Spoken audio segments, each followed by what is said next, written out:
Moutushi Pan, we can move forward to the contributed paper session. Yes, I sir. think, our session chairs will be available soon, and this is the first contributor sessions. I think participants are all ready, and we can move forward to that session. Yes. Yes, sir.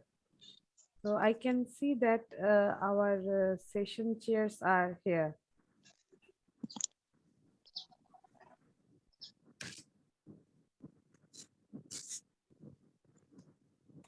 Or it's actually scheduled at 11 o'clock. Yeah, Diganto, is it? Are you there, right? Dr. Diganto? Hello. Yes, Diganto. Yeah. Yes, sir. So is it your session now? Means you're the moderator. No, my session is No. from 4. Yes, 4. it's my session, sir. Okay. Oh, your session. Yeah. Diganto Okay. sir will take the charge at 2 o'clock, I think.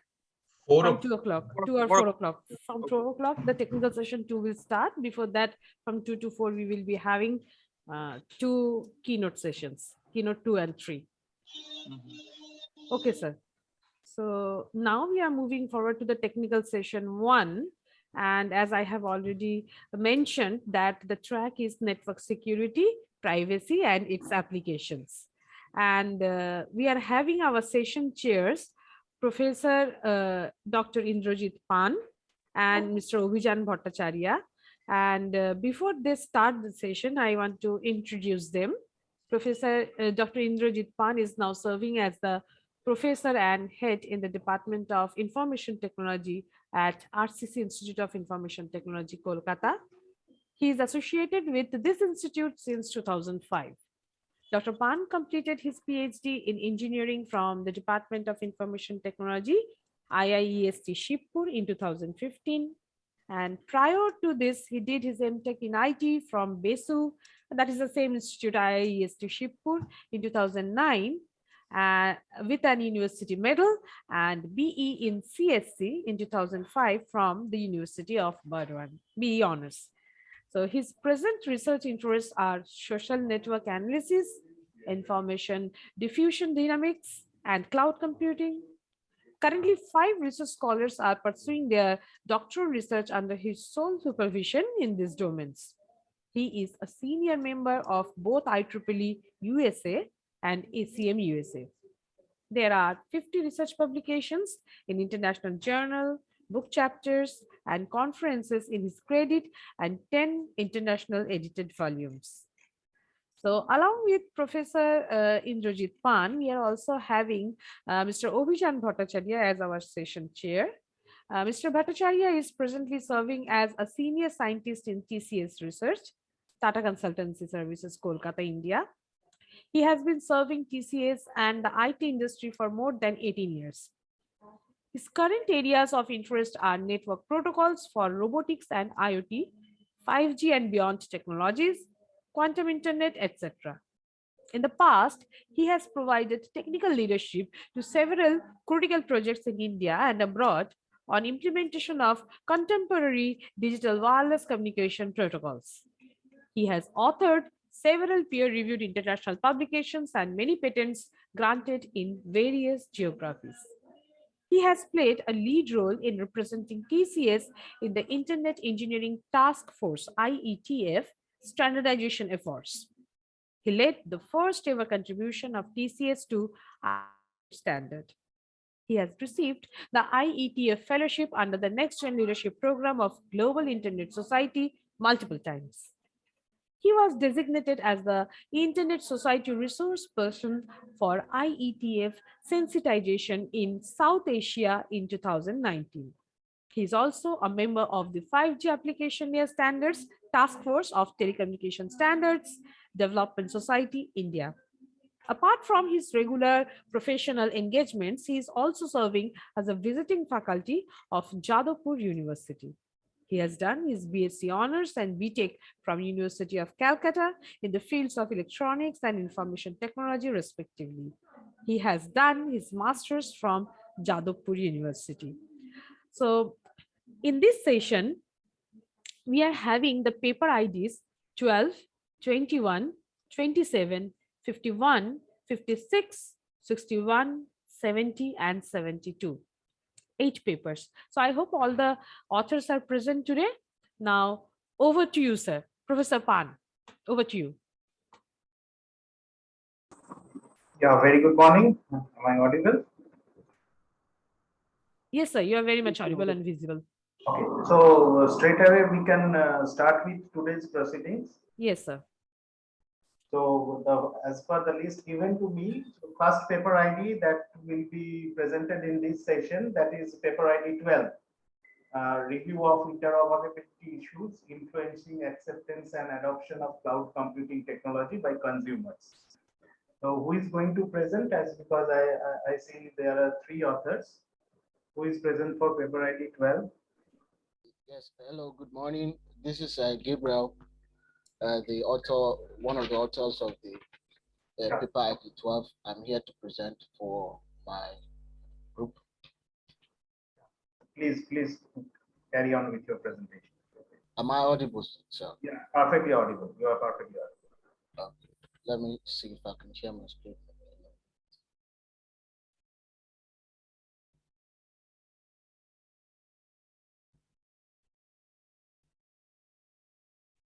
Can you all see my screen? Yes, sir, your screen is visible. Yes, sir. Your screen is visible. Okay, that's good. Um, Kindly as make I it full said, screen. Yeah. yeah.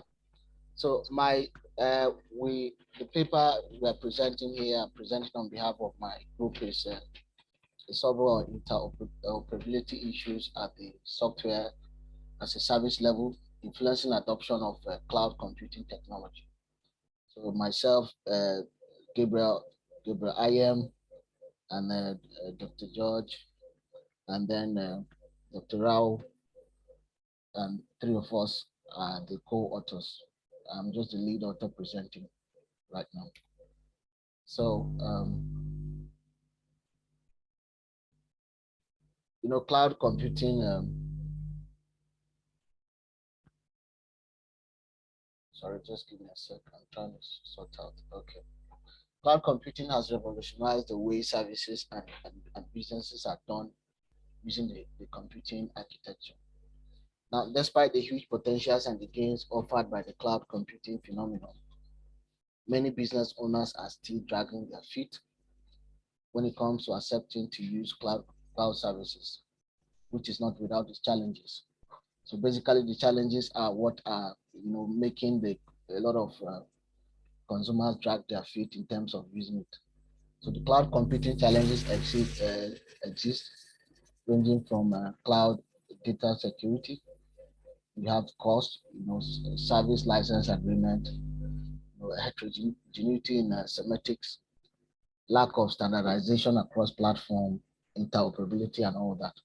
So these issues occurs at different levels of the cloud computing service deployment models. That is the issues, the service, it could be at the software as a service level, it could be at the platform as a service, or even infrastructure as a service. So that's basically the motivation behind the study, and some of the questions we want to ask in this study include what general issues and their solution exist in extant literatures that affect cloud computing. And then we have a second question: what extant surveys are available for interoperability issues and their solutions at different cloud deployment model. And then we're looking specifically at software as a service for this hour, for this study. Now, cloud computing services and their models, we have some background into trying to find out what cloud computing services are, which we all know they offer on-demand services where consumers can place demand for services and you get it instantly. And then you have cloud computing cannot work without a network, so the resources are pulled over a network. And then you have resource pooling where the cloud service providers put together the resources in order to satisfy the needs of consumers. And then one of the things that cloud services does is it has constant and rapid elasticity of resources. That is to say that the cloud has ability to accommodate whatever resources as your demands continue to increase over the internet. And then cloud services have got some level of service measurement mechanisms by which they can be able to bill their customers based on the services or the work they have offered to them. Now, all these services are done using pretty much three service models. And the first one is software as a service. Now, this service model is an example of an on-demand service, which basically the software the consumer can place can make use of the software available for in the cloud service providers for his or her benefit in whatever capacity they want to make use of. And then you have the platform as a service, and this service model helps developers to build software product on the cloud vendor platform. So basically, the cloud services provides that enabling platform for developers to leverage on and then to produce the services. And then the last service model is infrastructure as a service. Now, this model offer consumers the needed network and storage services on demand based on pay as you go.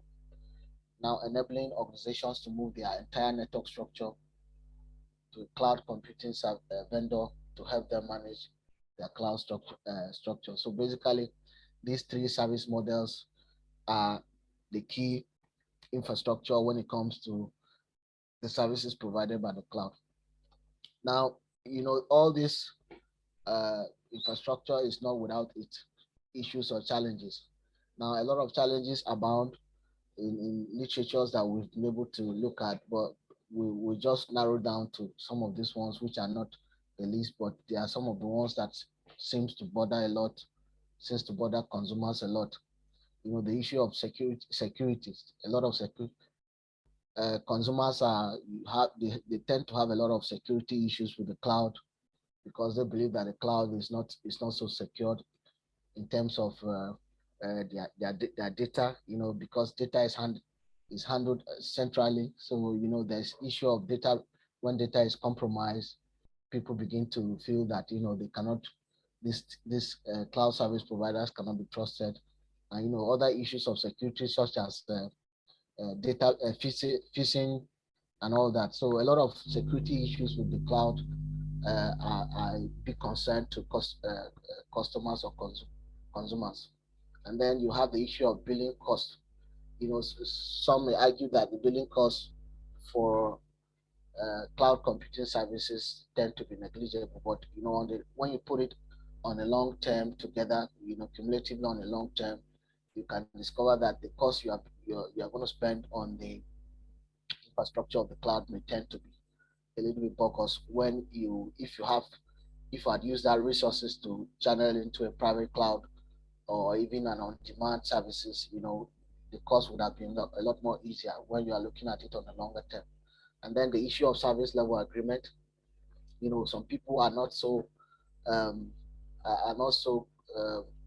comfortable with some of the service the problems issues arising from service level agreement, where they tend to feel that the cloud service providers are not transparent in issues that has to do with the agreement. There are some hidden charges or some hidden agreement which are not explicitly made clear, and then consumers tend to be feel that the service level agreement is favoring more on the cloud service provider rather than them. And then some issues of what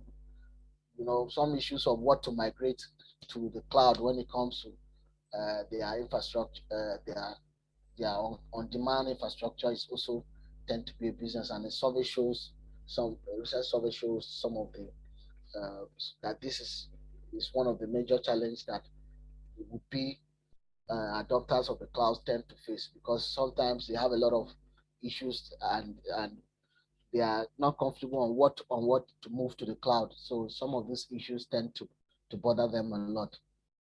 Now, there are a lot of solutions that literatures have advanced, but collectively we've been able to put them together under three headings.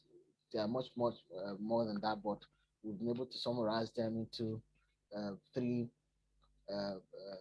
headings. That's the preventive control solutions, and the detective control solutions, and corrective control solutions. Now, the preventive control solutions is some of the strategies that cloud service providers put in place to make sure that some of these challenges never occur in the first place. Because issues that has to do with um, security of data and all that, where data could easily be stolen, or data could even easily be compromised. They believe that a lot of people have offered solutions that preventive control solutions should be advanced in order to forestall some of these occurrences, such placing a strong anti-malware and maybe even antiviruses or other tools that could prevent such compromise of security of data on the cloud happening. And then you have the detective, of course, you have the detective control solution, which makes sure that even if if the system is compromised in a way, it should be able to restore, or should be able to detect and mitigate or remove whatever attack has been detected.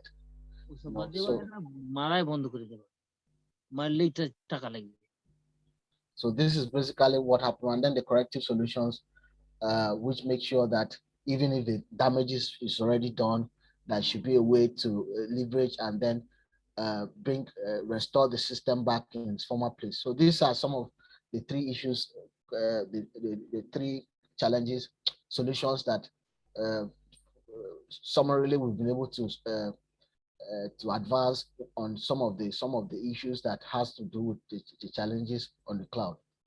But that notwithstanding, we also did a deck search survey on some of the problems, some of the solutions, different solutions that people have advanced on the cloud service, the cloud issues, especially issues that has to do with interoperabilities at the software as a service level. So we'll be able to do this survey, and this is the result of the survey. We did a survey on like up to 25 research papers, and we've been able to identify some of the solution types that have been advanced by different scholars in these areas. And then the three, we've been able to identify 6 solutions that scholars have been able to advance on interoperability issues, especially at the issue of software as a service, from 25 papers, where each authors has been able to advance some solution type, and then been able to use specifically some initiatives that are, are attached to that particular solution type. So we have that, and the result of the analysis of the result is what is seen here. You have the standardization. A lot of authors advance the solution, the standardized solution, and then you have the abstraction layer, and then open protocols, and then open application programming interface APIs, and then some solutions are based on a model-driven approach, and then there's a software-oriented architectural-based solution. So from the 25 or so papers that we've been able to work on, we've been able to identify these 6 main solutions that most authors have been able to advance in order to mitigate or reduce the interoperability issues happening at the level of software as a service. So from the survey, the analysis we got from the survey shows that a lot of authors seems to work with the model-driven approach when it comes to the number of initiatives that have been advanced in that area, in that particular solution type. You have up to about 70% of the authors have been able to advance, show that as the graph is shown there, you have about 70% of uh, the the initiatives that have been performed on the model-driven approach. And then you have, in terms of the authors that have been implemented, that is a bit less. You have just about 12% or so. And then the second initiative that has been based on the percentage that has been implemented a lot is the issue of standardization. A lot of about 40%, as we can see on the analysis chart, indicating that a lot of the authors have been able to advance this standardized solution. And under that, you have got, it has got um, the highest deployment initiative. That's the highest individual solutions that have been advanced in that area, which we call deployment initiatives. So you have, from the chart there, you have got like about 28 initiatives that have been advanced on the issue, the standardization solution type and all that. And then the percentage of, although the percentage of the number of initiatives seems to be low. And so that is basically the survey we have on a nutshell. That is the analysis of the surveys we have been able to advance. We have been able to see from external literatures that shows the number of solutions advanced, and the solutions type are basically, most of the ones we have seen are 6 in number: standardization, abstraction layer, open protocols, open APIs, model-driven approach, and software-oriented architecture-based solutions. So that, with that, we've been able to, on a nutshell, conclude our study, and we have seen that the solutions that have been profiled to the cloud issues and challenges, especially interoperability issues that prevent wholesome acceptance, have been advanced. We have seen a plethora of external literature specifically on interoperability survey, and been able to analyze them. And from our analysis and from our research analysis survey, we've been able to identify some general issues. We have been able to put together a threefold solution issues, which are more generic, which include the prevention control measure, the corrective control measure, and then the detective control measures.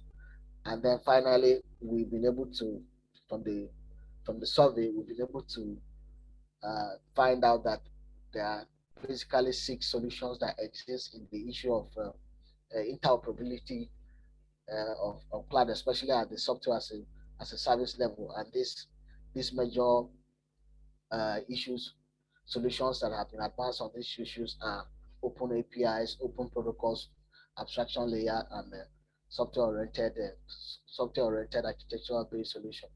So this is basically our work. And thank you so much. I'm open to questions and suggestions.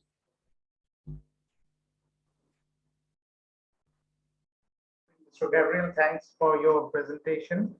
Move on to question and answer session, please. Audience, any questions? One by one.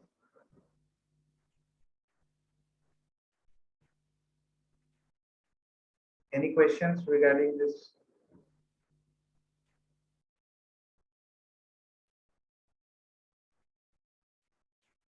Okay, Mr. Gabriel, I had a few questions on this particular article. The first one is you have studied across what I understand from your presentation, that different key interoperability issues and the way different authors have addressed to this. So what is the significant findings from your study across these 6 different common initiatives which you have focused on this? Thank you, Prof. Basically, we believe that this work is significant in terms of trying to encourage, consumers to be able to, allay their fears away of accepting cloud computing, because we believe that the cloud computing infrastructure has got a lot to offer consumers.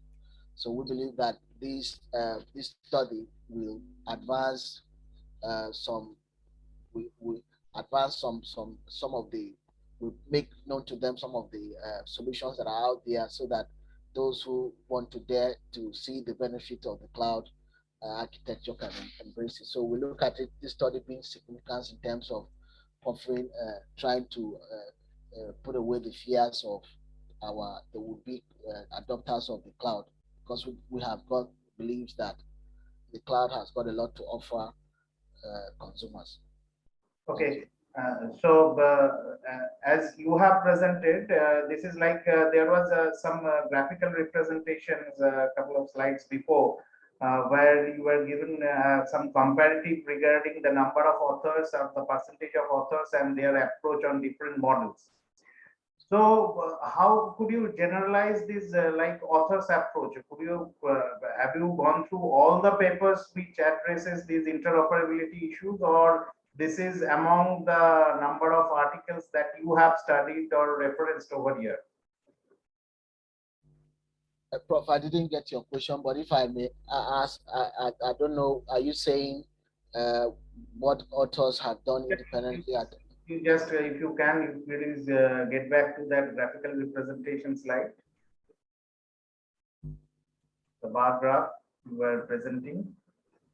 Is it the analysis side? Yeah, in this one, yeah, perfectly. So okay. Here you talked about two indents are like number of authors and percentage of authors. Yeah. So how we could generalize this, like the number of authors, because it is quite impossible for you to study all the interoperability solutions. Those are available in the research literature. So is it across your like whatever the papers or articles you have studied for preparing this review? Absolutely, Prof. We studied different papers, and then we've been able to categorize all the solutions that the authors have been able to advance on each different issues of interoperability at the software. As per your findings, the model-driven approaches have been the most popular one, which have been adopted by most of the authors across your selections. So the model-driven approach, absolutely. So what are the bases you have seen across these model-driven approaches? Like models are developed based on certain issues or policies or protocols of this particular challenge. So what are the bases you have seen over there? If you look at this result analysis sheet, if you look at the first one is standardization, and then if you look at this one, there is a model-driven approach, and then under it you have got the number of initiatives. Some of the initiatives advanced. You have something like a reusability framework. You have computational independence models. You have platform independent model and platform specific models. So these are some of the. What is your final conclusion? Like after your study, which approach should be mostly beneficial, or should we proceed for any hybridization of this? Okay, so your direction towards the future research. Yes, in the future, we didn't actually look at the individual initiative and try to see each one that is considered the best. So in the future, we are trying to look at individual the initiatives at the individual level, and to what extent are they effective, because we didn't consider some of the efficacy of some of these initiatives that have been advanced. We only try to look at them holistically and try to see how we can profile solutions, extant solutions, available solutions that are at least for those who are skeptical and accepting the cloud phenomenon. But as a matter of fact, we are trying to look at further research in to see individual initiative, to what extent have they been implemented, and to what extent are they effective, because we've been not able to look at the effectiveness and the extent to which the individual initiative advance can actually work. So basically, in the future, we're trying to look at the effectiveness of each individual um, solutions that have been advanced, and to what extent, and all that. Thank you. Okay. Thank you so much, Mr. Gabriel. So we are done with your part, and you can stop your presentation. Thank you so much.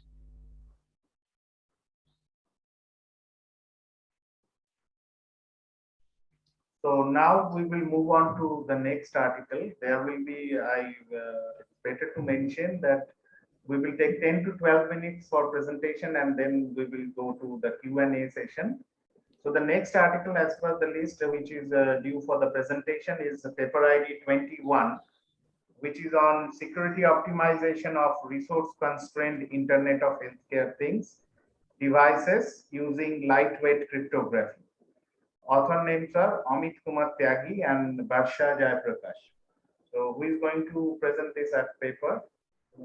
Yes, sir. Okay, Barsha, your voice is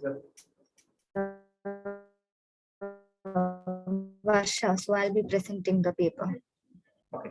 So your voice is breaking over here. So anyway, you can continue. You start with your presentation. There will be 10 to 12 minutes for presentation, and then we will move on to the Q&A session. So please try to make Yes, sir. Okay. Okay, sir. Go to the presentation mode. Your slide is visible to us.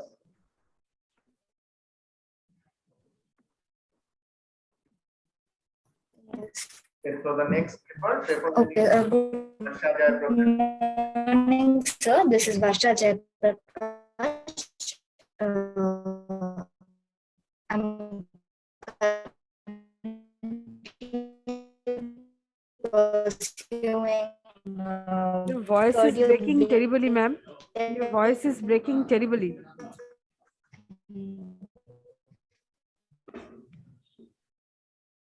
Yes, sir. So the topic which I am working on is. Your voice is not Varsha. Your voice is. I'll try to reconnect. I'm sorry.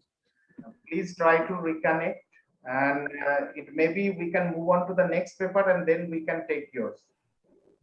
So we can go for the 27, and then we will come back, so that you try to join from alternative connection. Okay. Is it fine now, sir? Right now it is okay. Yes, sir. I'll share my screen again. Okay. Please carry on. Okay, sir. So the Internet of Healthcare devices is widely used today in the world, and that's mainly due to the invention and development in smarter communication systems. So the healthcare has always been one of the important sectors of IoT, and it involves the Internet of Things mainly involves three layers of architecture. That's the first layer is the things, where it involves the physical hardware devices to gather information, and the second layer is the communication layer using various protocols like Wi-Fi or Bluetooth or Zigbee to transmit the data.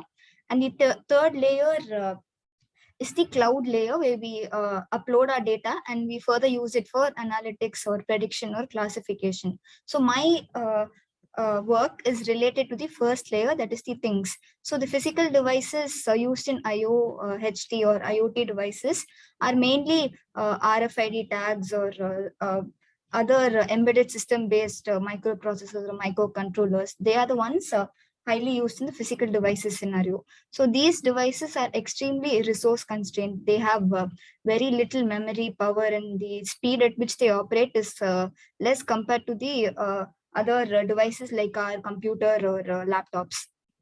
So, and these devices are also highly vulnerable to security attacks like DOS, brute force, and etc.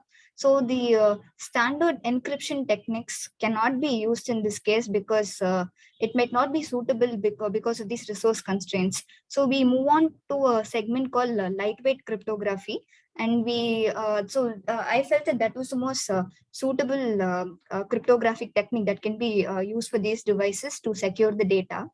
And my work mainly focuses on asymmetric lightweight cryptography, where we have two different encryption and decryption keys. That's the private and the public key used to encrypt and decrypt the data using a method called elliptic curve cryptography, which is used for secret key generation. And further, my work is to implement it in a blockchain network where it contains patient's user data and analyze the performance based on the memory, latency, and power consumption.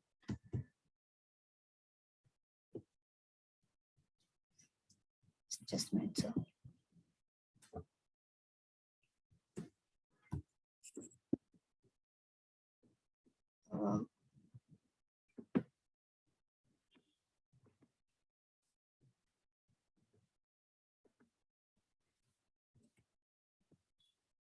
So I think my screen is hanging. Yeah, okay, thank you. Am I audible now? Yes, you're audible. Yeah, okay. So the widespread adoption of IoT leads to mutual distrust and security issues. So these uses the devices which we use in real time to collect data, and as I discussed earlier, they are resource constrained in terms of power, memory, and computation speed.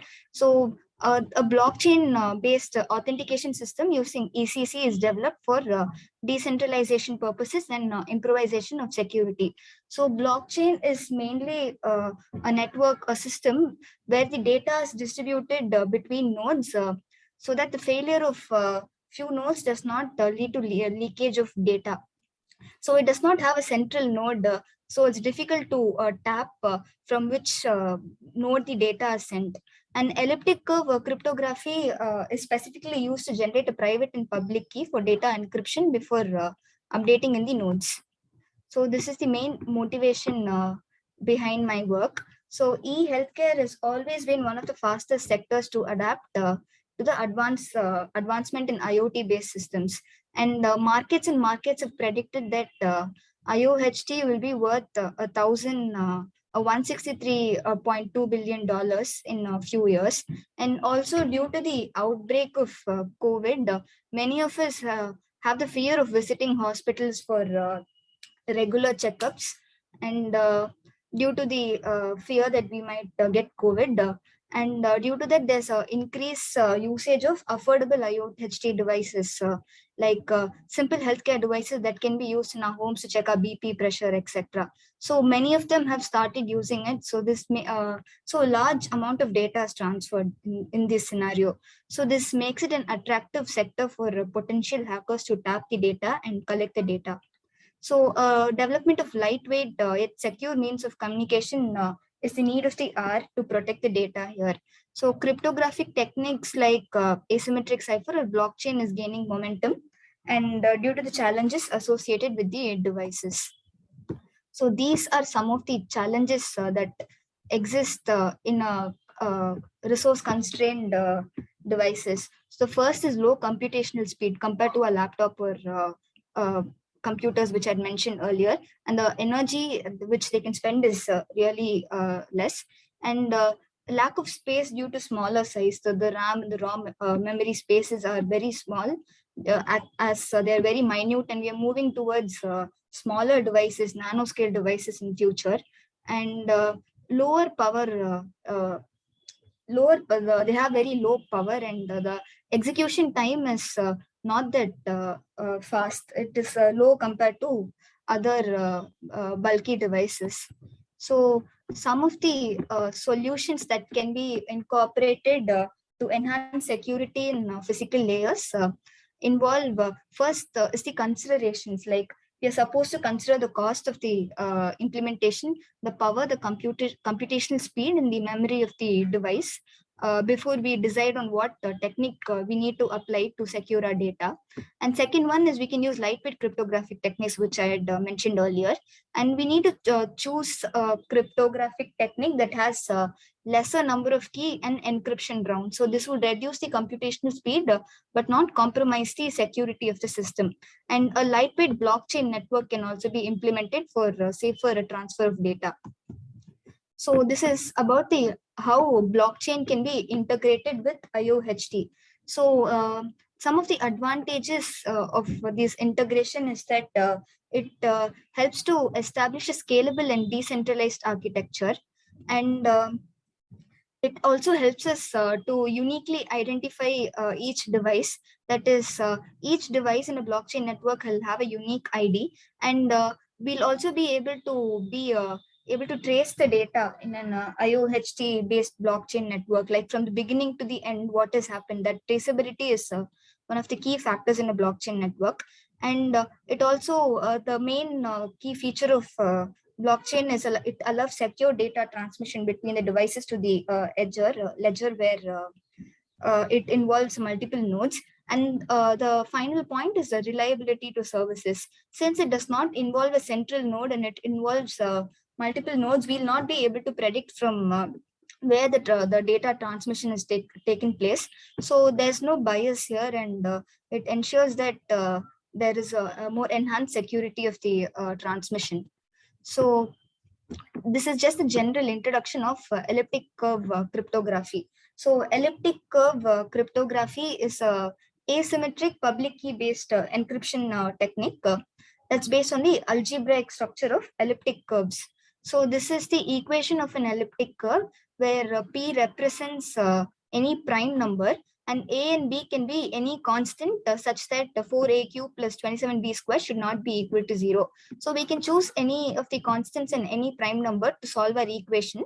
And at last, we'll arrive a solution of x comma y, a point that represents to the elliptic curve. And the advantage of ECC is that it offers higher security at a lower key size comparing to other techniques.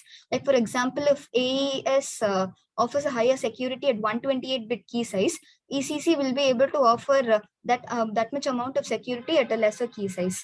And each of them uses a public key and a set of secret keys for encryption purposes. That is, we just do not arrive at one key. Instead, for authentication purposes, we use the secret keys from two different public and private key databases, and we on authentication we generate a new secret key, and this ensures confidentiality, authentication, and non-repudiation are all guaranteed by this key exchange method.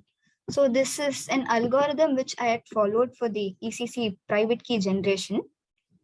So the first is to get the shared ECC key. So our goal is to get the shared ECC key for encryption and the public key for decryption later. So it based on the database using the ECC, we generate a random private key. Then the ciphertext public key is calculated as the private key into G, where G is the generator point which we obtain solving the elliptic curve equation, and the shared key is calculated using the public key into the cipher key text which we get. So this is how we get the shared ECC key. So we have obtained the private and public keys here, and later this can be used for the encryption purpose, and the private key is used for the encryption purpose, and the public key will be used for the decryption purpose. So after getting a secret key, we can use any type of algorithm, encryption algorithm, to encrypt or decrypt our data. So I have adopted the RSA algorithm.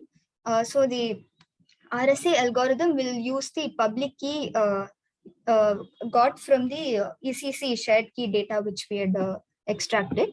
And these are the algorithms involved. This is the procedure involved to compute the ciphertext, where P is the plain text, N is the number of bits, and E is the key which we obtain. And we compute the ciphertext using this procedure. And similarly for decryption, we get the public key and the ciphertext and the private key. Based on that, again, we use these algorithms to compute the decryption and get back the original message. So I had implemented my work, just started with implementing this ECC secret key generation and encryption and decryption of the message using RSA algorithm in Python. So this is what I had done till now. So this is the I had implemented this in Python, and I had generated a private key. A random private key will be generated and a random public key. And using the algorithms which I discussed earlier, the ciphertext public key, the encryption and decryption key are calculated. And this is used to implement it in a RSA encryption and decryption algorithm. So for example, this is the message I had taken, the plain text which I had taken. And after applying the algorithm, we would get an encrypted message in this format. And again, after applying the decryption algorithm, which I had mentioned earlier, we get back the original message here. So my future work would include, so as I had worked only with the encryption and decryption part, I would be trying to implement them in a blockchain network for authentication of patients' data. And I would also like to study the hardware and software implementation in real-time ARM-based embedded processors. So these processors are widely used in the industry now. So implementation of these in any IOHT-based devices that involves ARM processors. And after the implementation, I would like to evaluate them and categorize them based on their throughput, the latency, the time which the device takes to encrypt and decrypt the data, the energy and power consumption on spent during this process. So I come to my conclusion. So I had discussed about the software implementation of ECC algorithm for secret key generation, and I'd used RSA algorithm for encryption of the data. So the main challenges involved in low scale devices were discussed, that is the computational power, the memory, etc. And how the various methods that can be adopted to solve them were also examined. And the use of blockchain in IOHT was discussed, and how it can be integrated with the ECC and RSA encryption technique to enhance the security in these devices. And these algorithms were implemented in Python, and they are also planned to be implemented in a blockchain network in the future, with the goal of determining the efficiency, the latency, memory usage, and throughput. So these are some of the references which I had gone through, and yeah, that's it, sir. Okay, Barsha, thank you for your presentation. Any questions, please, audience?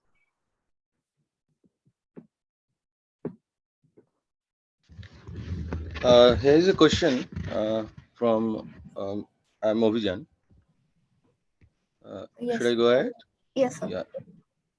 So, I mean, how did you ensure that it is going to be lightweight? Because that is the primary target, right? To Yes, sir. design something for constraint. Have you verified the lightweightedness? That's my future work, which I'm trying to study. Like I have just started with the implementation of the codes to generate. Have you studied well the rationale behind choosing ECC for Yes, like lightweight implementation? yeah, like there are many existing algorithms like RSA or AES, etc. in market or in the industry, which is used widely, but they are like they are asymmetric cryptography or block, you call them as block ciphers.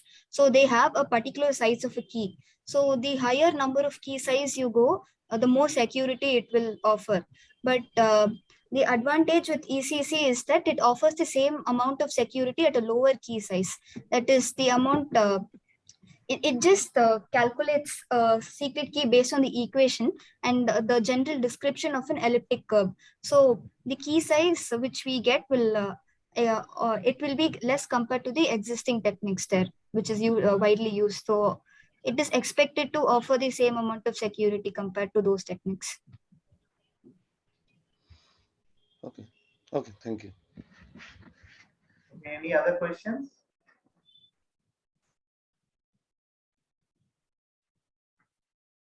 Okay, Barsha, I had also one question. That is, first thing is cryptography you are applying to secure patient data, right?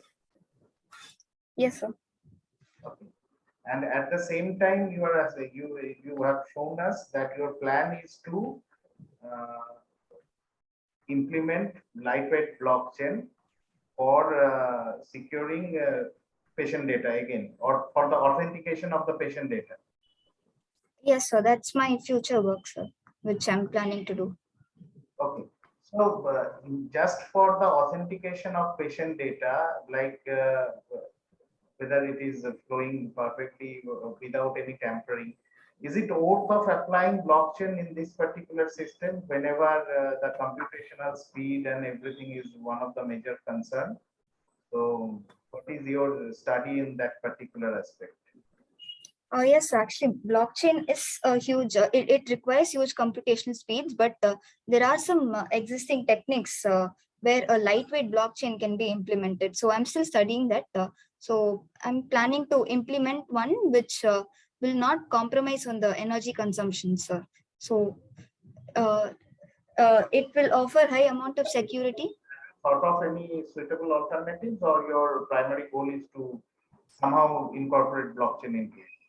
Yeah, that's my goal, sir. Like to incorporate blockchain and to enhance the security, sir. Like as blockchain is widely used in all of the technologies today, like why not it cannot be extended to this?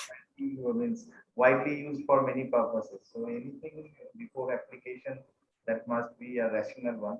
Anyway, thank you for your presentation, Basha, Yes, and sir. Thank you, sir. considering ICNSBT for your application. Thank you. So right now we would like to move on to the next paper.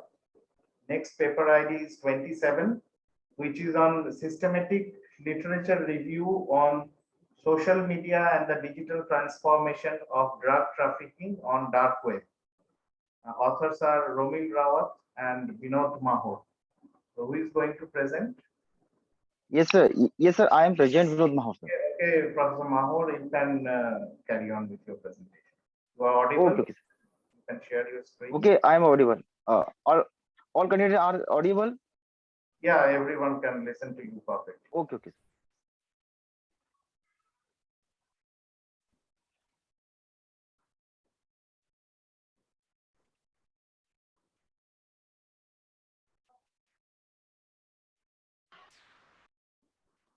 We will take 10 to 12 minutes for your presentation, and then Okay, okay, sir. Okay, okay.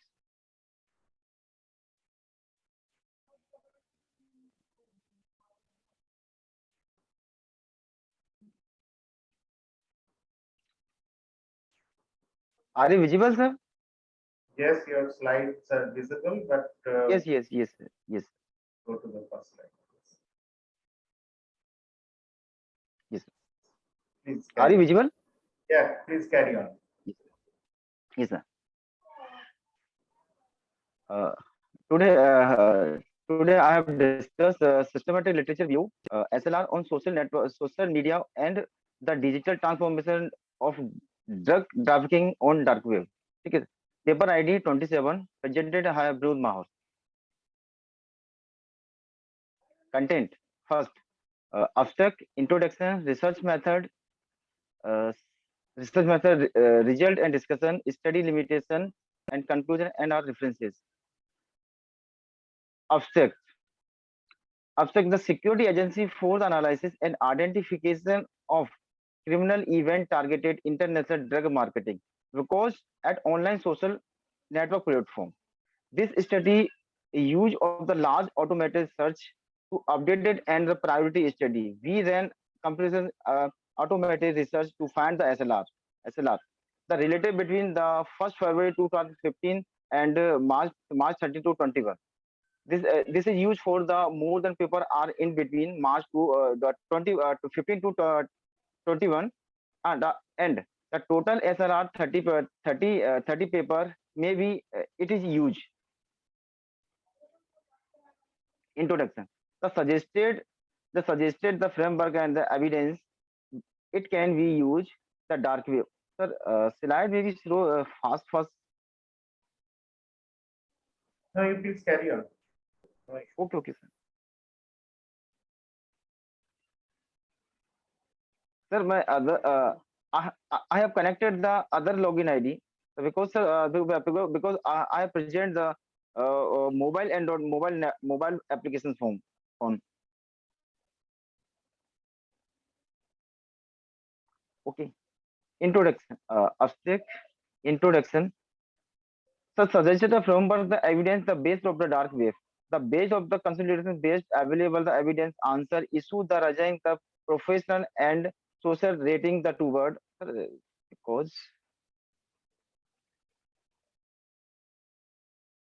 just wait, sir.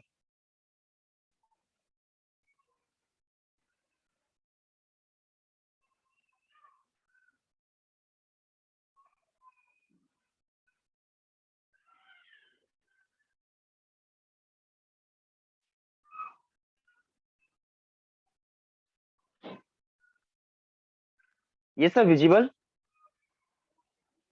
Yes, this visible. Okay, sir. You just go to the presentation mode and carry on. Okay, sir. Yes, discuss. The security agency for the analysis identification of the criminal activities that target the international drug marketing because Mr. Mahor, this study this yes sir. Your screen is not in presentation mode. Sir, not so, sir.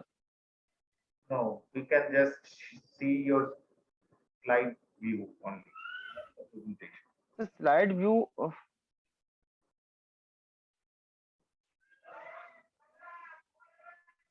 okay.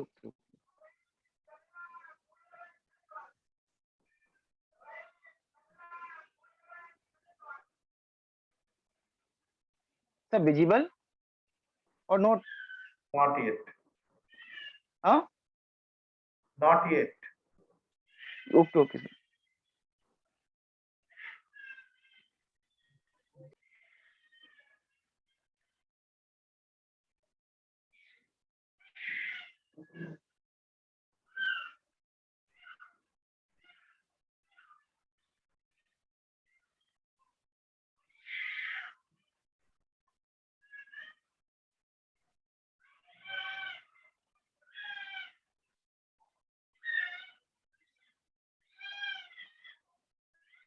Yes, sir, visible. Please switch on to the presentation mode. Yes, sir, visible. No. Not the presentation mode is not coming. Probably this is due to you are sharing only single window. That's why this is happening. Okay, sir.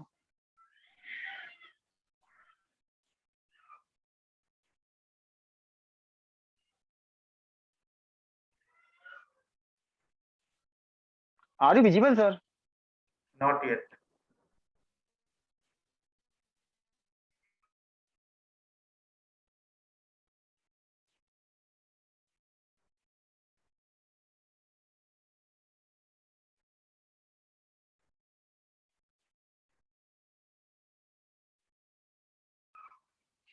So because just wait for me.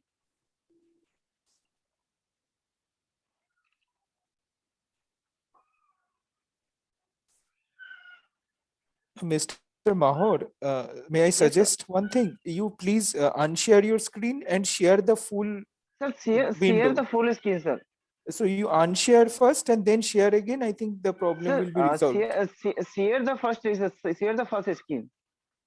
No, you unshare the screen first and then again share it.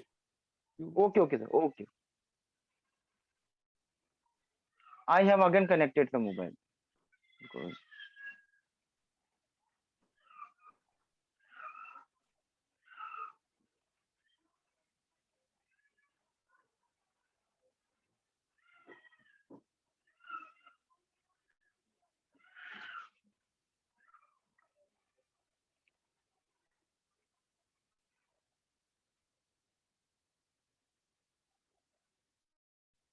yes, sir, visible.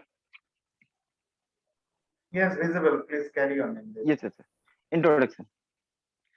Introduction. The suggested and the framework evidence based the dark wave on a base consolidation based available evidence. Answer issues the research the performance scholar relating the two word crime domain. And when all criminal activities are researched to the topic combine the most truly and the data open. The systematic literature view in the perform the approaches to collecting the criminal activities and criminal evidence to other particular research papers. Then we the compare the analysis outcome the automated the research strategy to cover the period 15 to 21. Then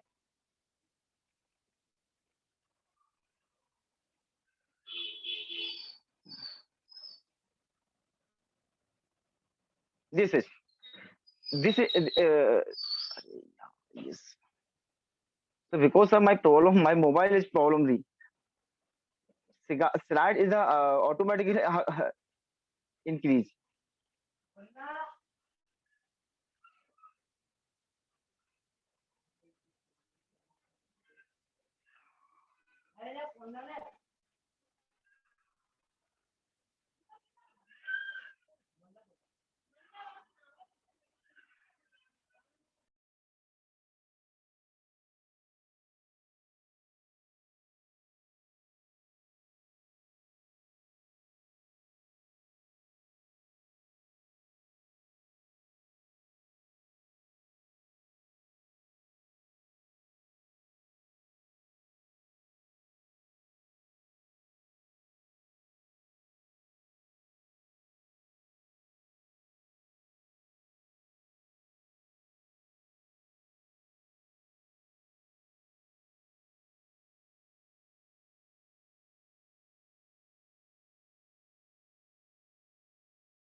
Dr. Singh, should we move on to the next paper?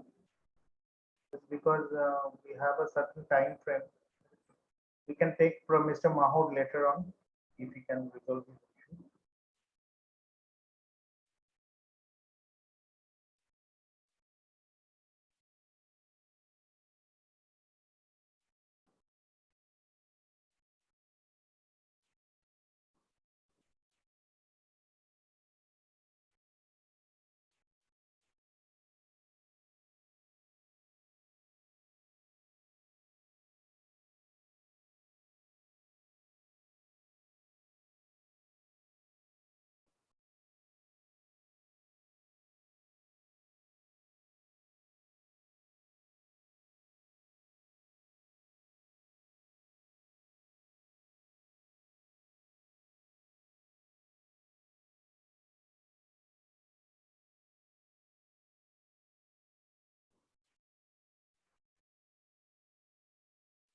I think without waiting, we can move on to the next paper. This is paper ID 51. This paper is on cyber defense mechanism considering incomplete information using POMDP. Do we have the author over here, Kshitij Pishal and Shayok Raichaudhuri? Yes, sir. I'm Kshitij and I would be presenting for the paper. Could you please carry on? We will take on Mr. Mohon later on. Please carry Sure, on. sir.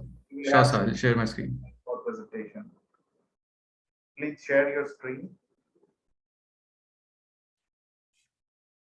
Sir, I hope it's visible. Yeah, it's perfectly visible. Please carry on.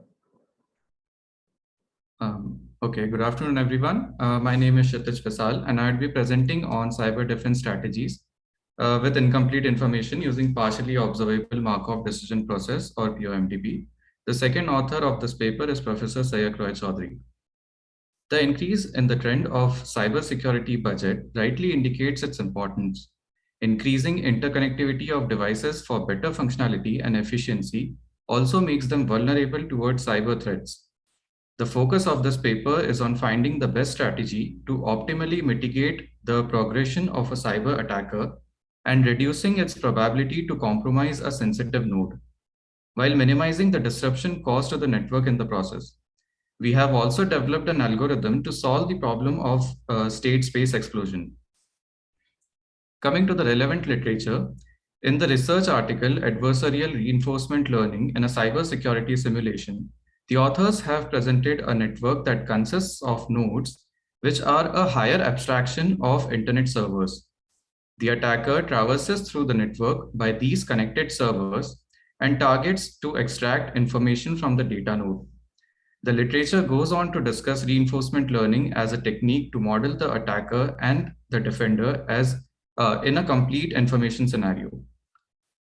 Another literature, a POMDP approach to the dynamic defense of large-scale cyber networks, considers a larger network. In order to compromise a node, the attacker exploits the vulnerabilities abstracted as exploit points. Addressing the increase in computational complexity for larger networks, the authors consider an online algorithm that tracks beliefs for only a subset of all the possible states and actions. For the structure of the network, we have used a layered network with 3 nodes accessed by 2 exploit points each.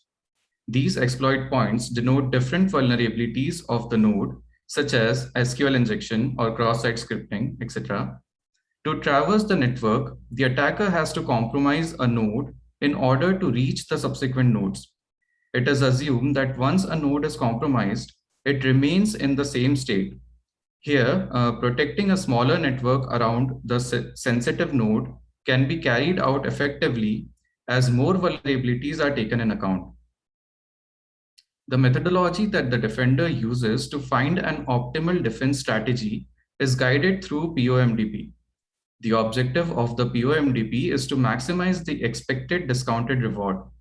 Since the agent does not have a complete information of the present state, it maintains a probability vector having entries corresponding to each state, which is known as a belief state, calculated based on the observations and transition probabilities.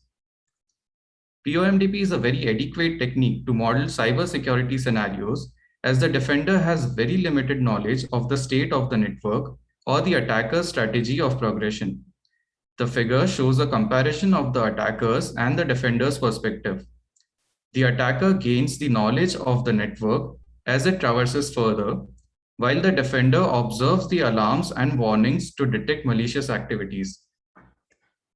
Since the objective of this paper is not to suggest any developments towards the POMDP solution algorithms, we have used a Java-based POMDP solver, which is available on pomdp.org. There are various kinds of actions that a defender can take to mitigate the adversary. In this paper, we have considered blocking one or more exploit points, total shutdown of the network, full or partial inspection of the nodes, and simply relying on the antivirus by not performing any actions at all.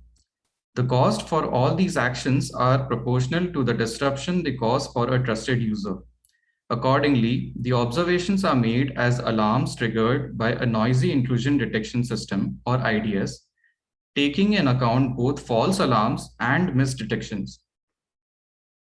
The observations and state transition probabilities can incorporate the behavioral aspect of the attacker. 2 such traits are considered in this research. In case 1, the attacker is inexperienced and lacks expertise to bypass a blocked exploit point while having more chances of getting detected. Case 2 considers an experienced attacker who is partially successful in bypassing through a blocked exploit point. Having an insidious nature, the attacker has a less chance of getting caught. To make the defense strategy more robust, considering a larger network might be required.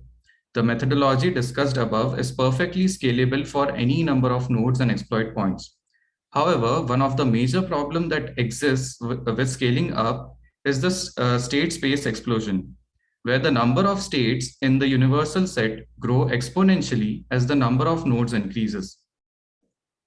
To solve this problem, we were able to come up with a recursive algorithm that incorporates sequential constraints to enumerate all possible attack paths hence also pruning the unachievable set of states from the universal set. This algorithm is not bounded by the size of the network or the nature of connections. The graph B is generated for the network A using the algorithm discussed. As an example, we consider a path where the attacker starts by attacking E1, where out of all the three paths it takes, it goes on to attack E2, followed by E4, and finally E6 to compromise the goal node, pruning out all the unattainable branches along the way. The solution of POMDP are the alpha vectors, which guide the action that would be best suitable for a given belief state. The action for which the dot product of belief and alpha vector is maximum is the best action for that belief state. For each attacker behavior, we carried out 50 simulations and 10 iterations each. For each simulation, the belief vector is initialized to a random probability vector. The table shows the cost data comparison when the defender goes for a POMDP-based strategy versus when it takes random actions against an inexperienced attacker. I would like to point out the significant difference between the mean cost values. The cost incurred while performing random actions is more than 100 times that of POMDP-based strategies. For a visual representation of the tabular data, here is a box plot of the same. The defender was able to protect the goal node by following the POMDP-based strategy in all the 50 simulations. Action 14 was suggested as the optimum action by the POMDP-based strategy.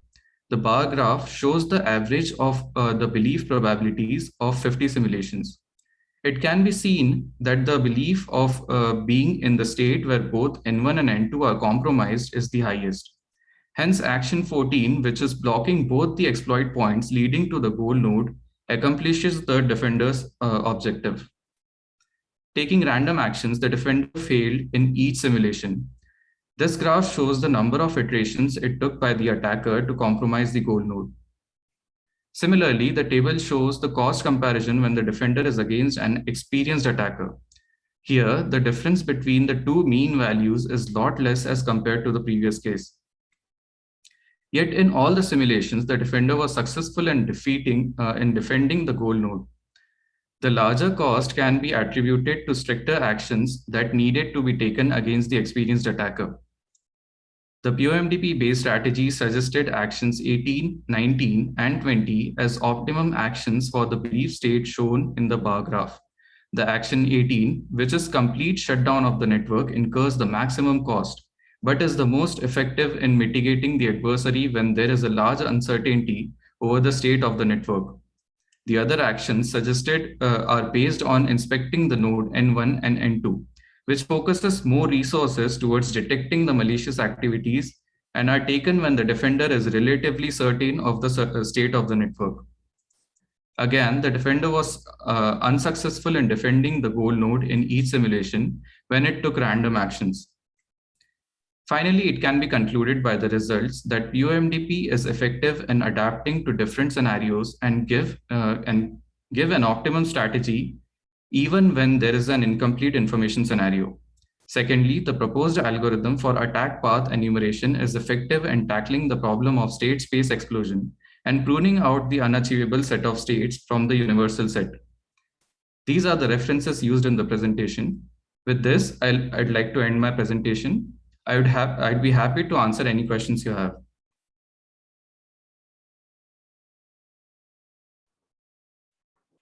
Thank you, Kshitij, for your nice presentation. Any questions from the audience, please?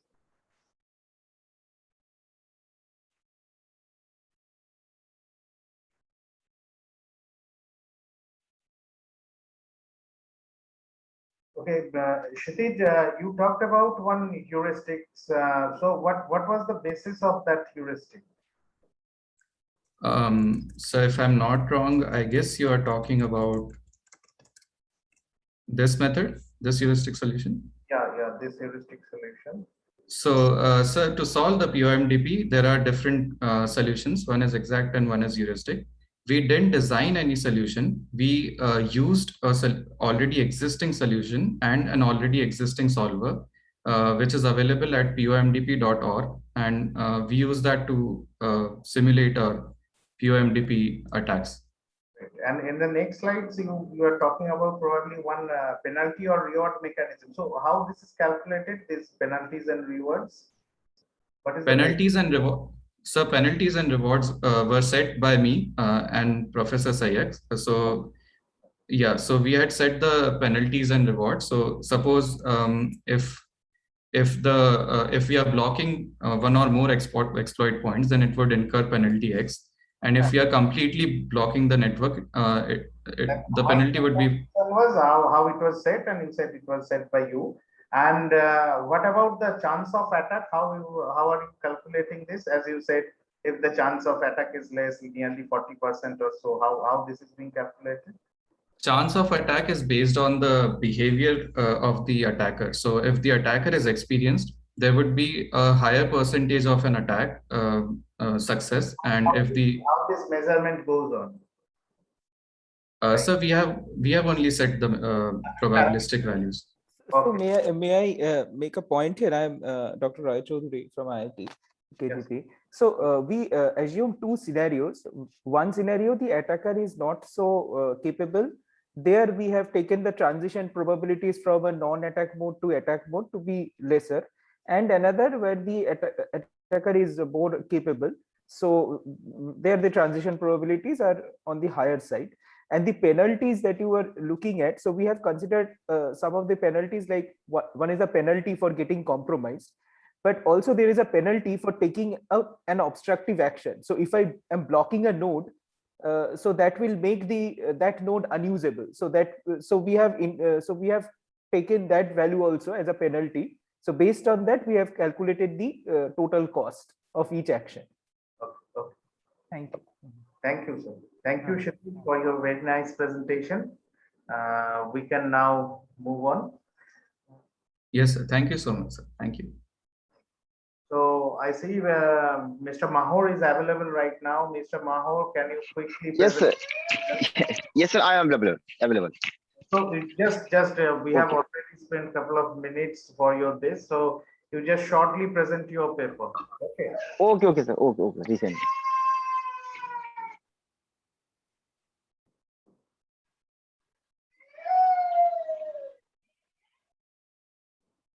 Yes, this is visible.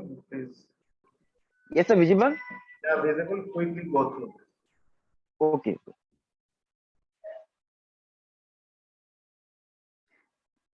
This figure show the collect the different type of literature review in the particular year wise. January 15 to October 2020. Then this is a research method. The foundation of the SLR technique which we use are also mentioned the figure number 1. The follow we are the key the difference between the procedure employed in this investigation and the method of the utilizations, which can we use the more than our people for the investigation in the SLR. Rather of the conducting the limitation human research, we are employed the impressive automated search. The three scholar generated data, the quality and the classification, they are used the valuable median and each other of the research method are used in this paper. The result and discussion. The result and discussion, more than 30 paper are used in this paper. The first research question is the evaluate when the dark web crime because more dangerous. The second research question, the examination, the various strategy use of the track down and the criminal dark web. Dark web means is a hidden web. So more hackers maybe it is used for the criminal activities by the hidden web, not so the proper IP address. So then this information are included in this paper.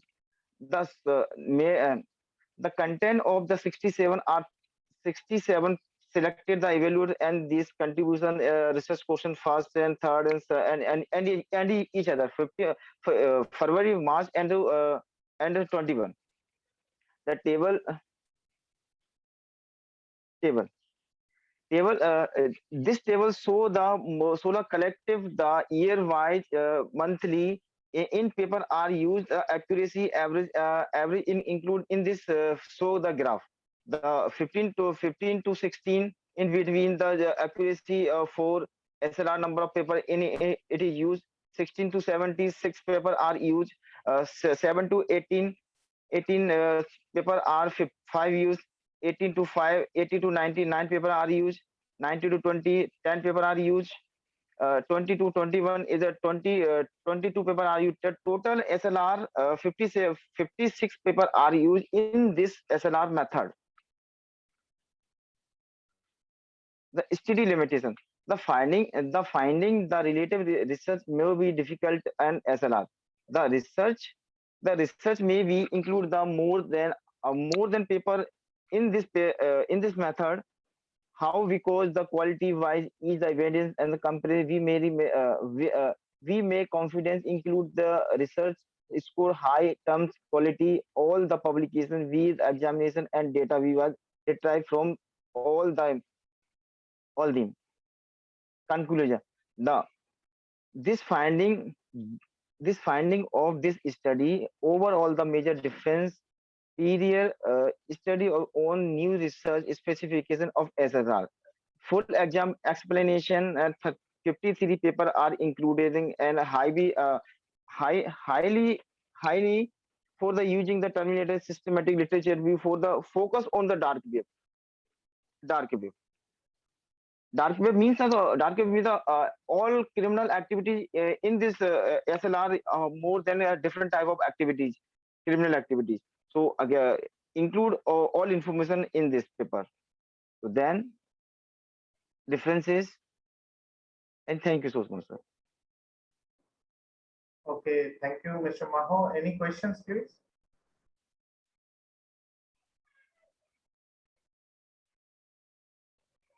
Mr. Maho, the table you presented, table 4, is it acquired from different resources, the literatures? Yes, sir. And what is the significance of this mapping, like the color codes over here? Color code maybe it is used for the duration 15 in between the 3 month in year wise. Okay, thank you, Mr. Maho. Thank you so much. Okay, sir. Now we will move on to the next paper, and this is paper ID 56 by Shayok Ghoshal, Shomo Roy, and Rituparna Bosha. This is on LSB steganography using 3-level Arnold scrambling and pseudo-random generator. So can we have the presenter, please? Yeah, am I audible? Yes, Shayok, you are perfectly audible. Okay. And share your screen. Shayok, let me remind you, you will get 10 to 12 minutes for completing your presentation.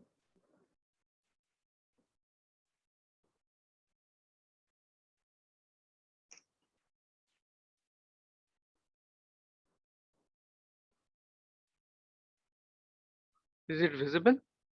Yeah, visible. Please move on to the presentation mode.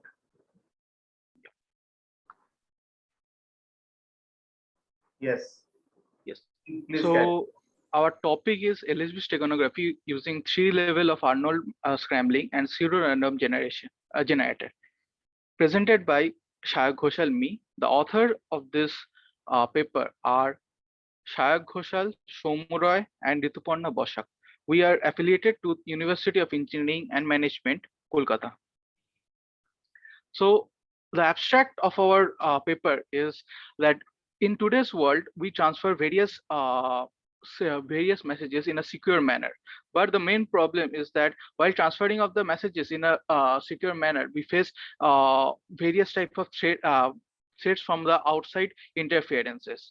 So one common way of avoiding those threats is through the process of steganography. So steganography what is LSB steganography? LSB steganography attempts to hide the message in the LSB bits or the least significant bits of the image, whose changes affect doesn't cause massive change to the overall color of the image.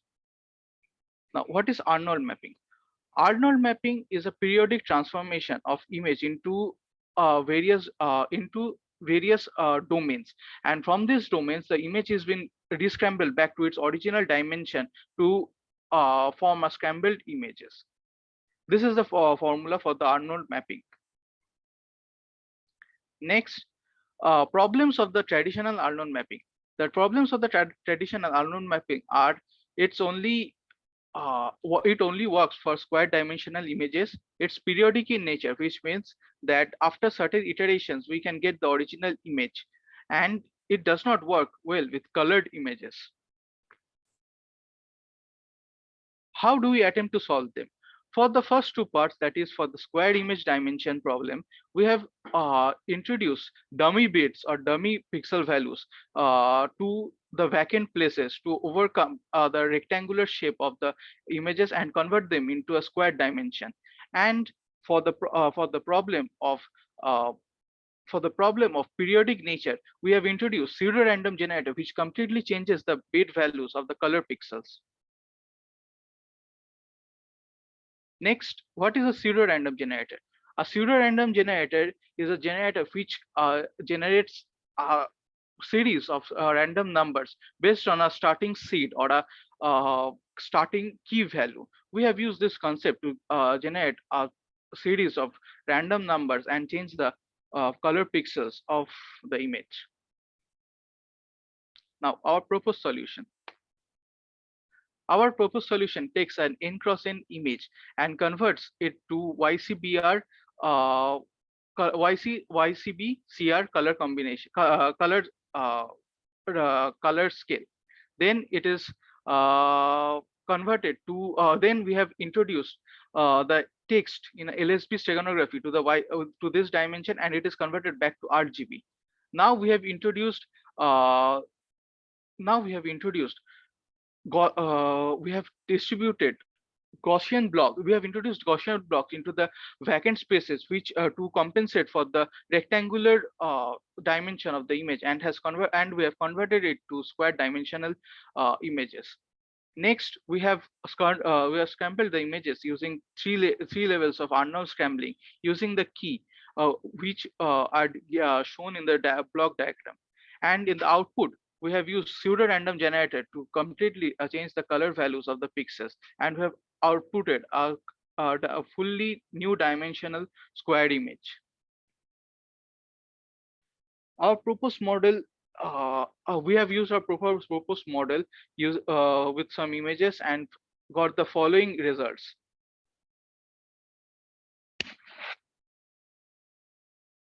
This graphical result shows that the histogram of the original image and the histogram of the stego image are completely different, which makes it secure from statistical analysis attacks. These are the tabular representation of our model, and below is the tabular representation of our model compared to some of the papers. So we have achieved quite significant great results compared to some papers present out there.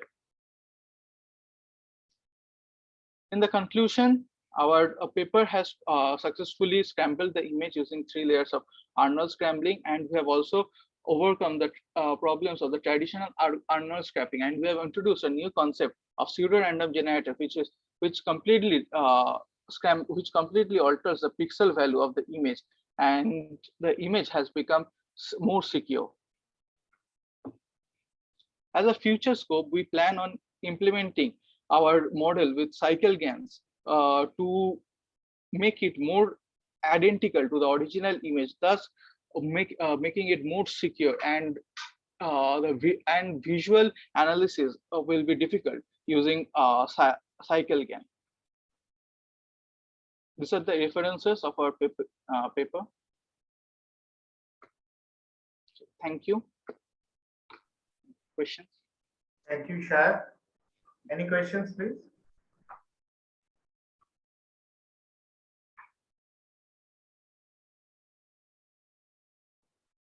Shah, how are you selecting the keys, the 3 different keys you are using at different stages?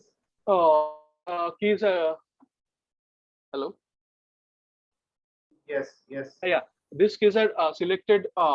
Keys are selected randomly. There are no specific rules and regulation governing the selection of these keys, and only the fact is that this key should not be like should not fall on the periodic interval of Arnold scrambling, and there are no such proven ways to determine the periodic intervals of Arnold mapping. So for this reason only, we have used the pseudo random generator, which completely changes the pixel value even if the keys fall in the iteration of periodic intervals. We can easily change the pixel values and make the image scrambling efficient using pseudo random generators. Okay, Shah. Thank you. I guess no more questions are there. Thank you for joining us. We will now be moving towards the next paper, and this is paper ID 61 on monitoring, recognition, and attendance automation in online class, combination of image processing, cryptography in IoT security. This will be, means the authors are Pritam Mukherjee, Abhishek Mondol, Shoumallo De, Abhishekta Laik, Sanchari Niyogi, Monisha Gop, and Subir Gupta. So who is going to present? I see some of the authors are already present over here. Good afternoon, sir. I'm Pritam Mukherjee. I'm going to present the paper. Please carry on. Yes, sir.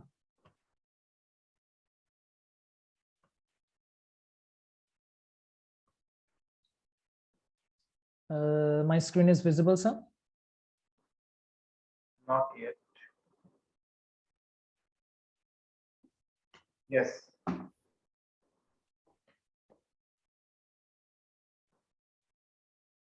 Is it visible, sir? Yes, it is visible. Yeah, it's in the presentation mode. You please start your presentation. It will be 10 to 12 minutes for your presentation. So try Okay, to be. Okay, sir. A very good afternoon to one and all present here. Today, I'm Pritam Mukherjee, the presenter and principal author of this paper, are going to present monitoring, recognition, and attendance automation in online class, combination of cryptography, image processing, and in IoT security. Here are my other group members, Abhishek Mondol, Shoumallo De, Abhishek Talaik, Sanchari Niyogi, and Monisha Gop. We have done this paper under the guidance of Professor Dr. Subir Gupta. So without getting further delay, let's begin the presentation. Here is the overview of our project, that what is the actual purpose that we are looking for. We are introducing the project here. We are talking about the proposed system, brief look at a glance on this paper, purpose of the project, and elaboration and spotting the vital areas of this paper. Here is our table of content, that is introduction, previous researches, problem definition, methodology, result analysis, diagrammatic analysis, conclusion, and finally the vote of thanks. The introduction part, we will discuss this following. We have been accustomed to the term online class nowadays due to the worldwide intimidating epidemic disease COVID-19. Now it has become a very salient part of our daily life. We all have become volunteered with the concept of virtual meetings, sessions, and we become familiar with these things as time passes. Simultaneously with this, the implicit mode of teaching and learning has also been there in the queue. The student fraternity is well known about the system at present. The benefits are you can attend the session at any point of time, the specific time that will be mentioned in the meeting, and from anywhere. And the limitations are if you don't have the stable network connection as well as the equipments that is essential to attend an online session, it will be quite difficult to attend so.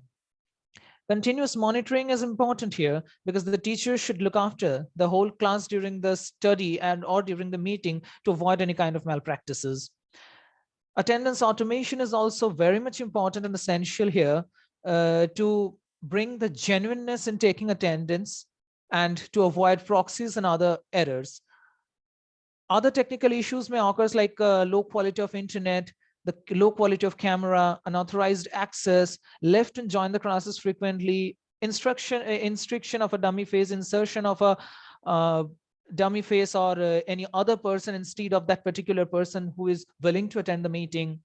So here the importance of authentication and monitoring and automated attendance come, that is actually our proposed system.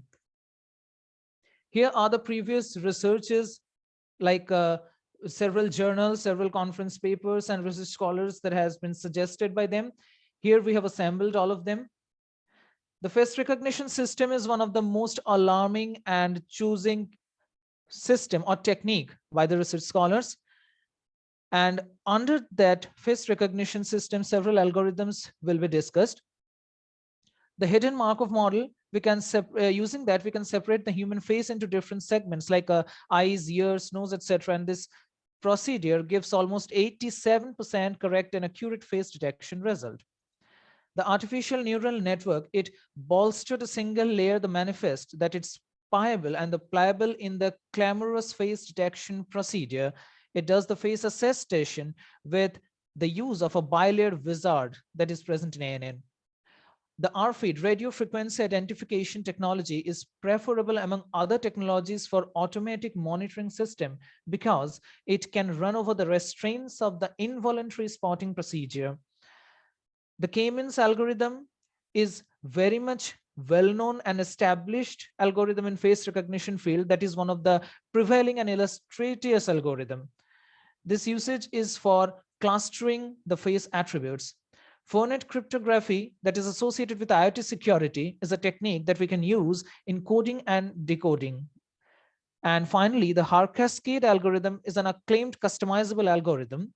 We use it to pinpoint substances. The method's actual use is to describe the front slide of a face and its segments.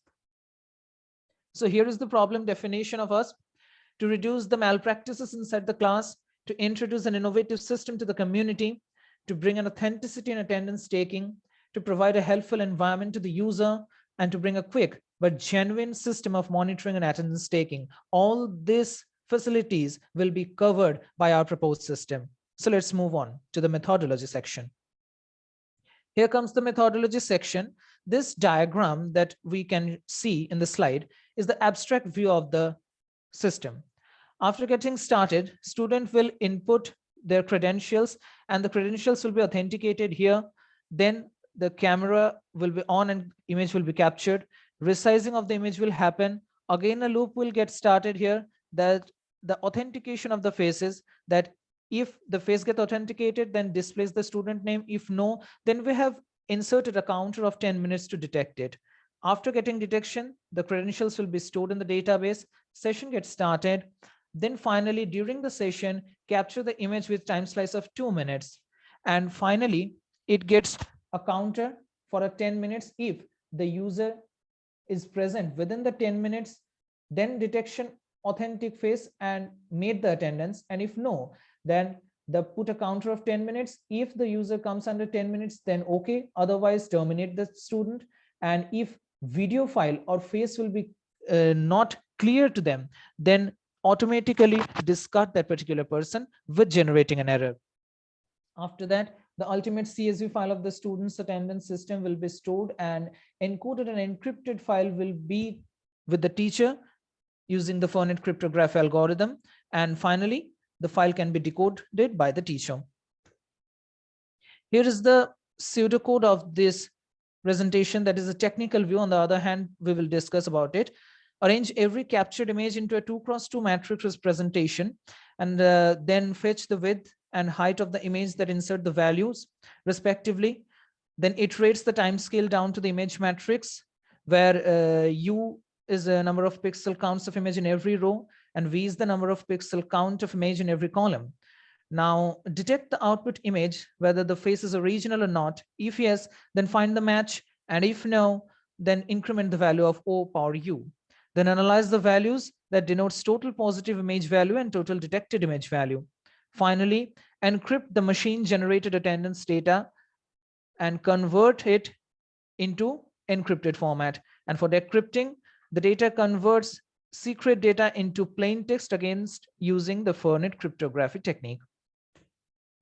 Here coming the result analysis part, we are going to cover this part from 3 points of views. This is face detection analysis, attendance analysis, and result accuracy analysis. We are going to analyze the result in diagrammatic views. After perceiving the entire process and the function that combines technology, here comes the scanning of the outcome that we have considered as result analysis. The first graph and the table is representing the first test case condition, that is for known phase. Here the students has attended the classes from the beginning and never moved for a minute. The graphical delineation will be observed in the testing case regarding known and unknown phase identification, and the testing clarification will be acknowledged. The student phase is enlisted previously in the database. So a comparison betwixt the save image and accomplished the capture image will be pointed out. The system will get matched and successfully acknowledged. The graph will be straight, as we can see in the first graph pointed as A. The graph will be straight in those particular cases. It defines that the chart will be straight all time whenever the successful identification occurs, as shown in this figure. And further, these two corresponding figures that we can see here is some other test cases regarding known phases, and this table comprising the decrypted attendance sheet where all the sample students' data has been detected by the system. Coming to the next test case, that is on the other hand, we assign the graph for unknown phase detection. When the camera detects an unfamiliar face, the match count graph will be down and the unknown content graph upward. In short, two charts of each testing are just refuting each other and the condition are in reverse mode. When applying this, it will be visible, and to get appropriate result, both the situations has been tested by showing and hiding the face intentionally. Both the tests and the resultant graphs imply that the algorithms are executing correctly, and it also signifies that the students are physically present in the class. It also assures whether the students is in volatile mode or not. This is the second test case for unknown face, and these two graphs correspondingly is for another test case for the same purpose. Here, the decrypted table of attendance sheet where some known students are present and some unknown persons can be detected if anyone that is unknown person is present inside the online class. Here is the third test case.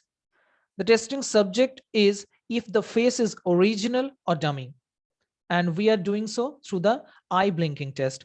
Suppose a student has escaped from the class and put a dummy face or a still picture in front of the camera. Then eye nictitating test, and through helping with this, we could identify and isolate the problem. These figures are the test cases for the same. It says clearly the situation and the act as a solid proof in favor of this testing. Here, if the student is not present in the class and in place of that, a dummy face is attending the course, then the system will check it by applying a counter of 10 minutes, as we have already discussed in the methodology section.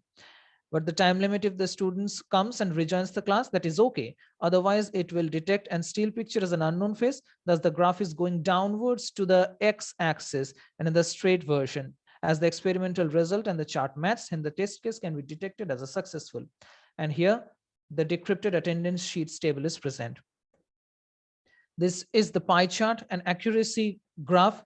It comprises the attendance accuracy as well as the coding and testing results accuracy. We have seen that 96% accuracy by using the percentage error, and it comprises the test case is successful.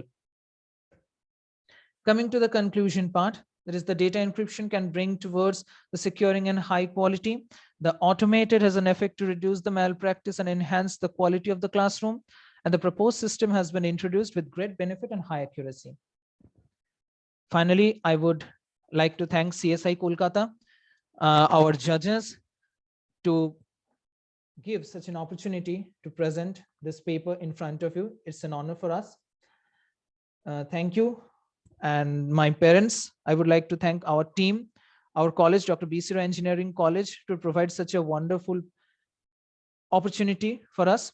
And last but not the least, I would like to thank my mentor, Professor Dr. Shubir Gupta, under whose guidance we have successfully presented this paper. That's all from my side. Thank you so much. Thank you, everyone. Thank you, Pritham, for this nice presentation. Any question from audience, please?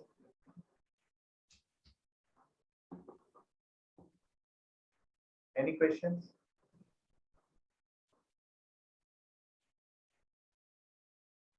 Pritham, I have just one single question. Like during the system diagram, you told that at some stage you are detecting the quality of video of any particular audience. So how this is being done for whenever a total class is going on for any particular audience, how you are trying to judge the quality of video? No, sir.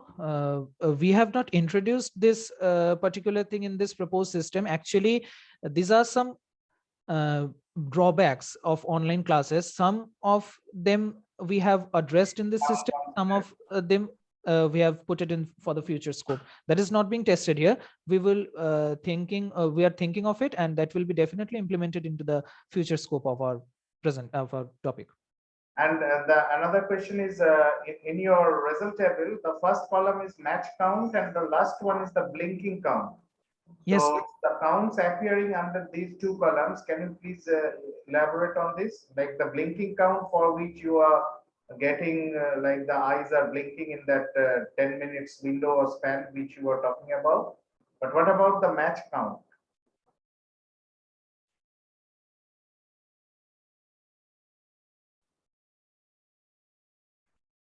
Pritham?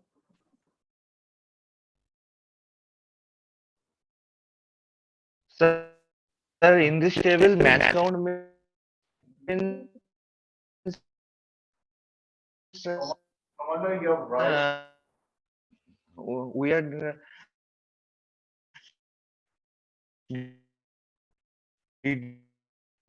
We are not detecting the sir. I am no, we cannot hear you clearly.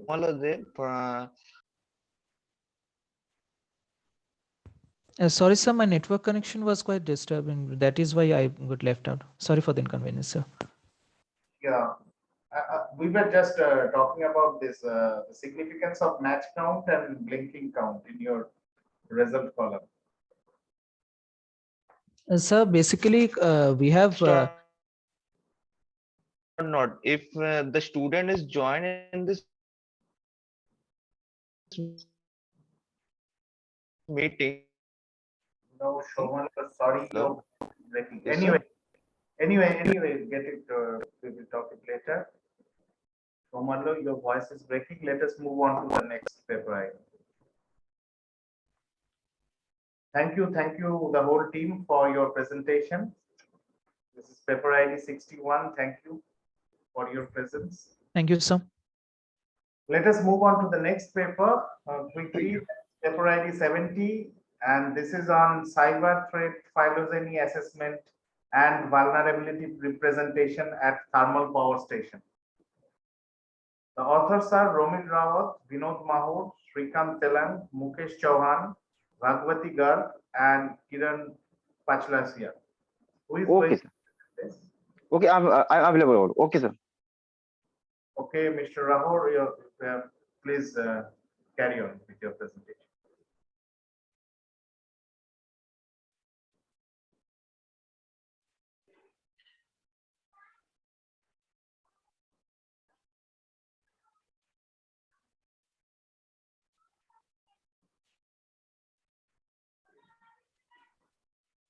Slide is visible? Yes, visible. Please carry on. Okay, sir. Today I have discussed cyber threat phylogeny assessment and vulnerability representation at the thermal power station. Paper ID 17, presented by Vinod Mahur. content. First of all, abstract introduction, philosophy, abstract the TPR and the discussion, cyber threat categories, scheme, template for the phylogeny and its application to for performance and test, conclusion and references. Then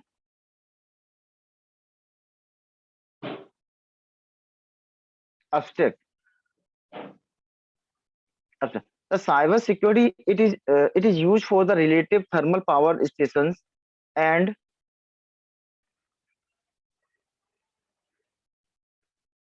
major focus the concern toward the development and the digital computing equipment.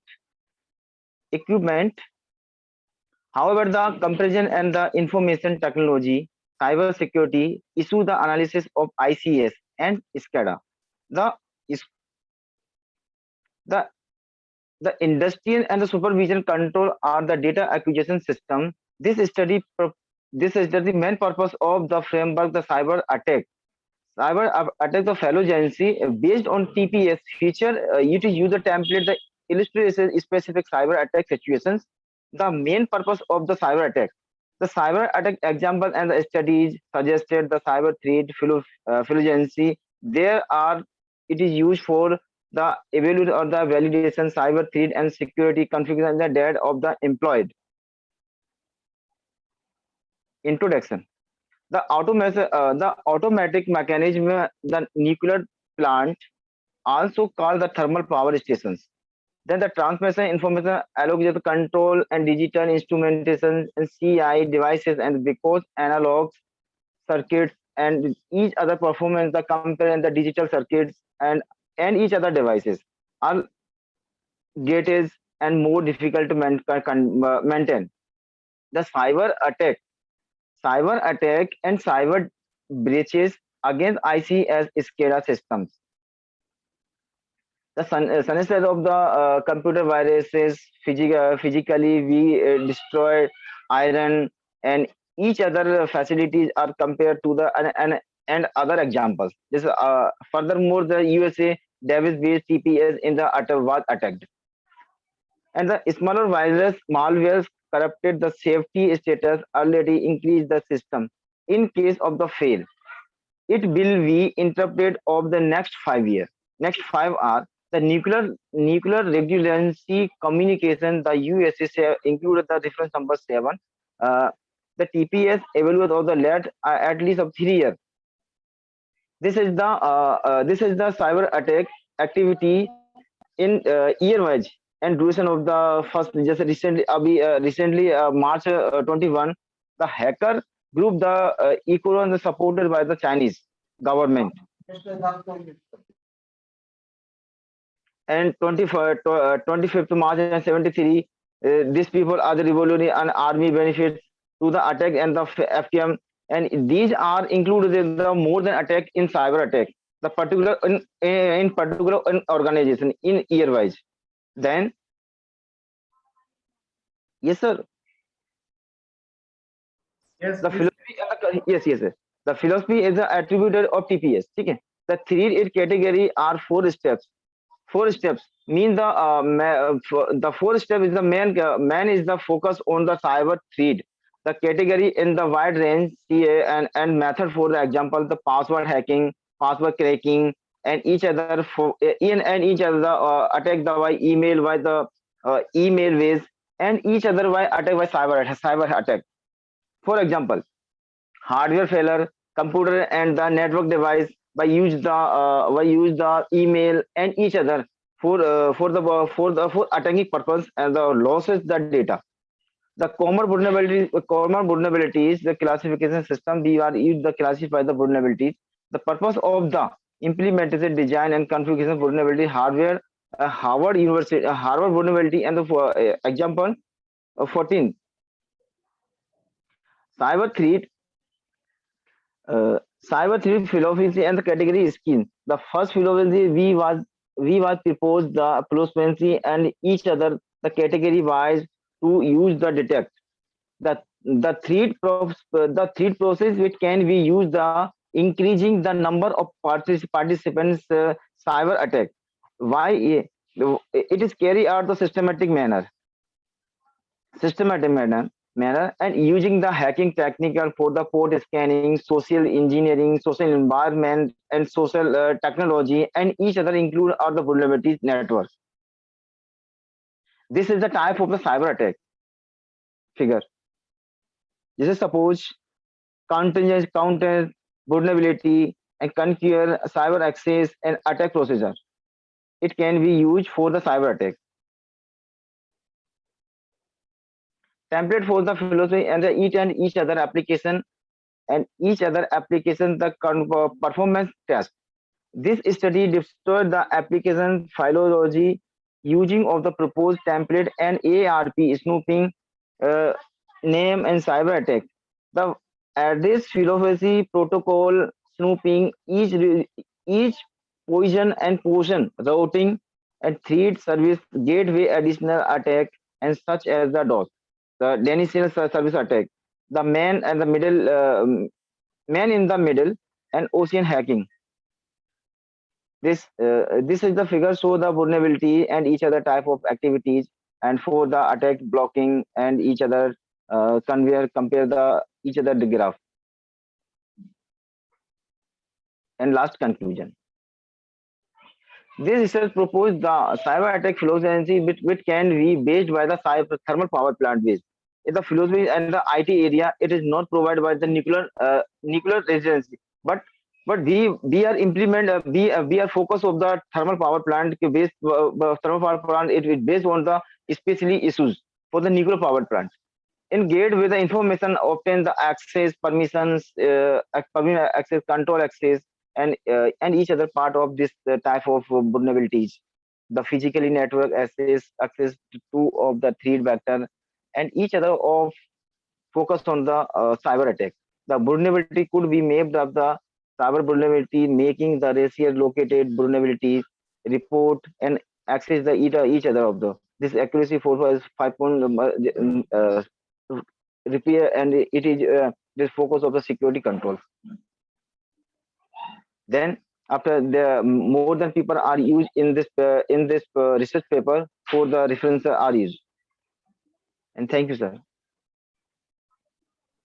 Thank you, Mr. Maho. Thank you, sir. Any questions from the audience?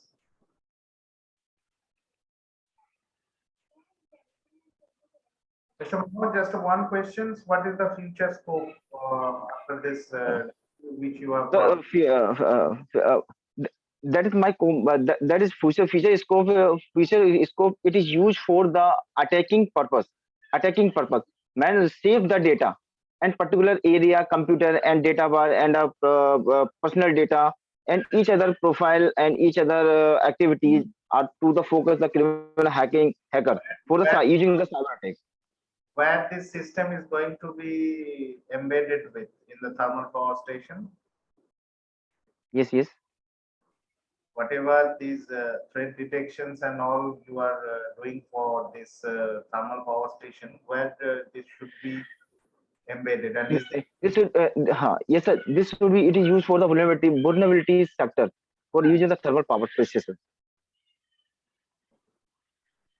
So let us move on to the next. Thank you, Mr. Mahmood. Let us move on to the next and final paper. This is paper ID 72. Yes. This is the paper ID 72 and same set of authors.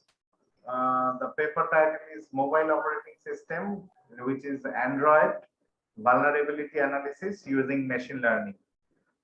Can you please move on with your next? Here I am presented, sir. Okay, please go on.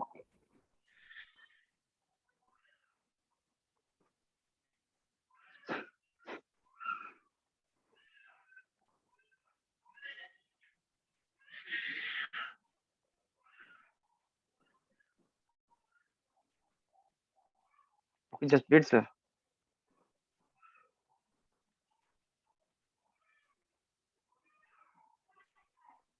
Just wait.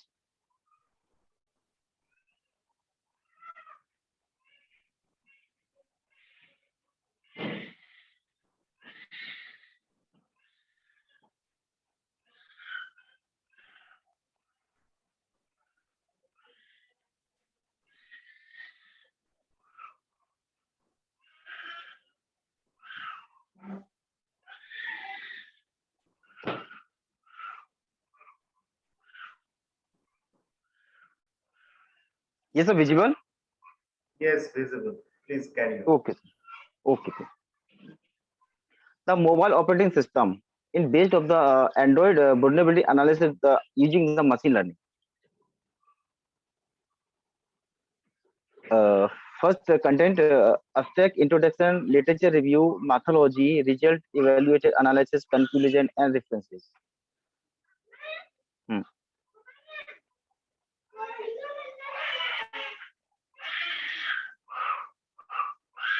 Just wait because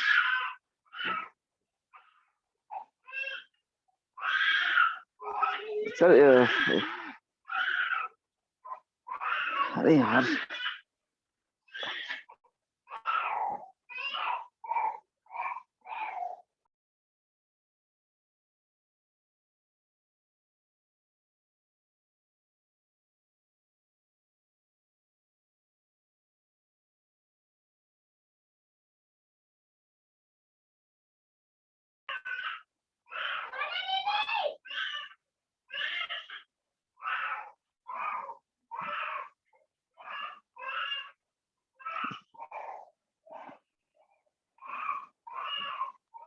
yes sir, are visible.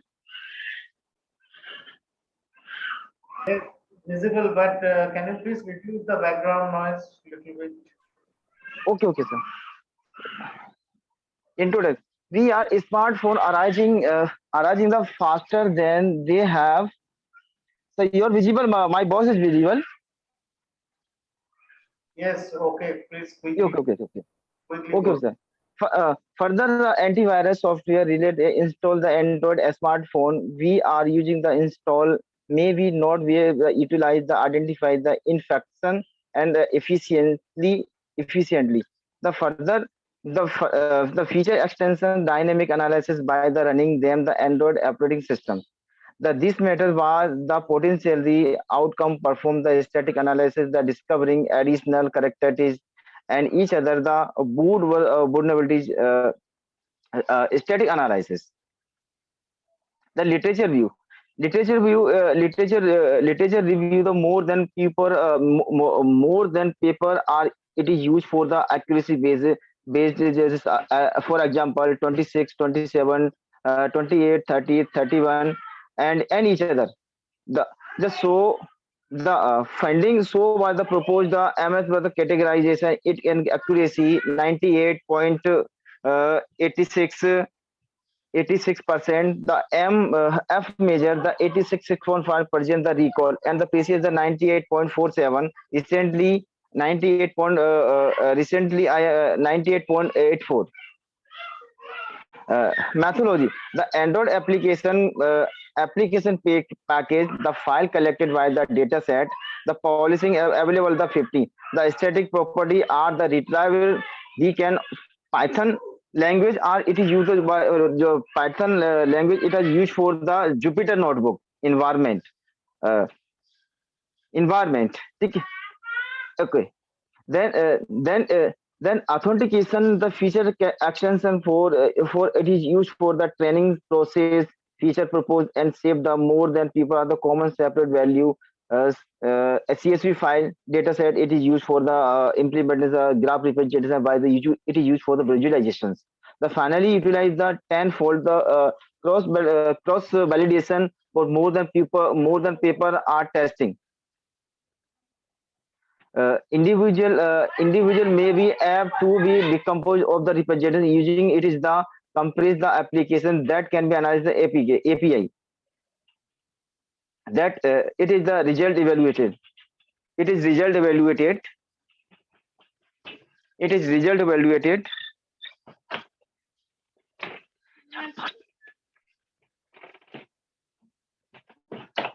it is result evaluated we can move the result analysis for which the SBM SMD SLM and the machine learning process. We can it is used for the technique accuracy, precision, recall, and F measure. F measure.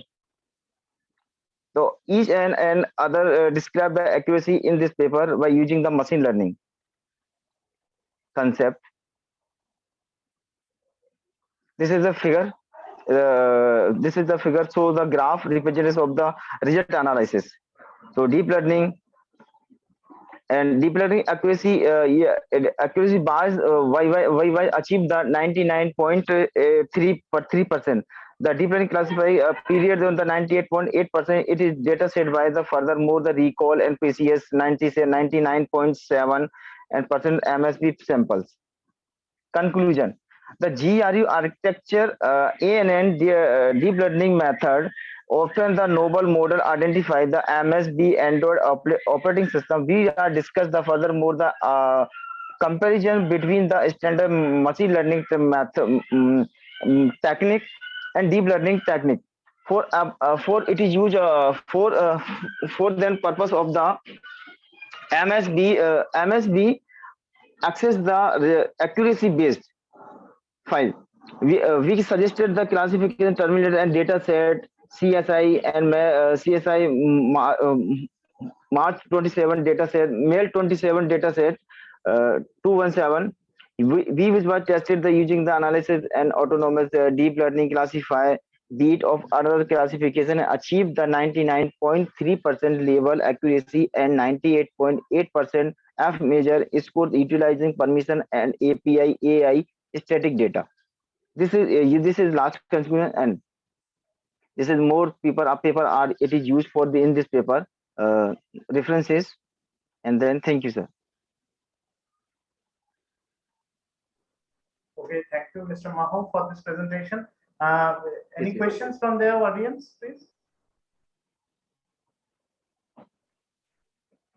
Okay, Mr. Maho, thank you for joining us. I guess no more questions there. Okay. Thank you so much, all coordination and all members. So with this, we come to an end portion of technical session 1 of ICNSBT, and 8 different papers were presented. So we were really enriched by several presentations from different authors of different institutes across different parts of this world. So with this, we come to an end. Dr. Singh, are you there? Or Yes, sir. Yes, I am here. So thank you, Dr. Pan, and thank you, Mr. Abhijan Bhattacharyya. So here we have come to the end of the first technical session on network security, privacy, and its applications. Now there will be a small break, and at 2 p.m. we will meet again. We will join again for the keynote session 2 and 3, where Professor Claudio Orlandi from Aarhus University, Denmark, and Professor Feng Hao from Warwick University, UK will talk on 2 different topics. And then we will be having our technical session 2 from 4 p.m. onwards. Thank you. You can also stay in this line.